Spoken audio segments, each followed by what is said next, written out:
Kaya ako napili tong class na to kasi talagang unang-una, syempre mahilig tayo sa Mediterranean dishes.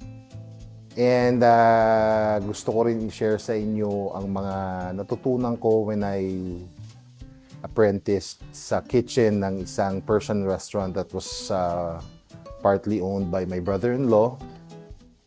And talagang paboritong-paborito ko talagang Mediterranean dishes. So, I tried to make it my own. And para i-share ko sa inyo, mas madali itong recipe nito. You can make it at home.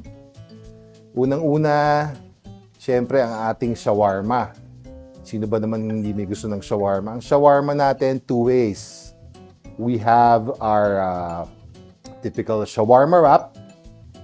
We will make a marinade for our beef. We will make our own pita bread. We will make our own sauces for this. And syempre, ang pangalawang way is ang ating, para sa ating mga Pinoy, patok to, ang shawarma rice. We will make our own shawarma rice, ang ating beef, ang ating sauces. And etong shawarma natin, napaka-versatile. You can use beef, you can use chicken, you can use whatever protein that you want. Napaka-versatile at napaka-bentable. Ang susunod naman natin, ang ating falafel. One of my favorites also. We will make our falafel with our homemade tzatziki sauce na napaka-versatile rin na pwedeng kahit saan gamitin. And of course, we have our baba ganoush.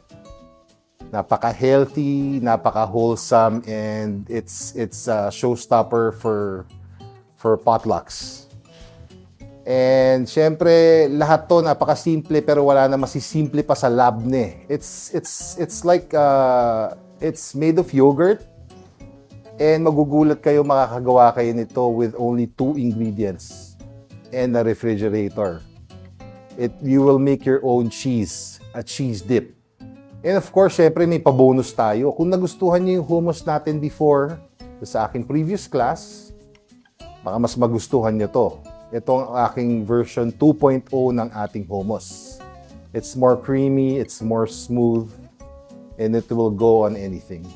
Itong recipe natin, itong class natin, for sure, picky eater approved to. Mapamatanda, mapabata, sigurado magugustuhan ng buong pamilya to.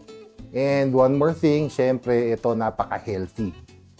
Siguradong it's good for old people, young people, and people in between. Magugustuhan nito kasi napaka-healthy pa. And napaka-importante is napaka-bentable nitong items na to na tuturo ko sa inyo. And lahat ng yan, alam nyo na kung saan. Dito lang yan at the Bailiwick Academy.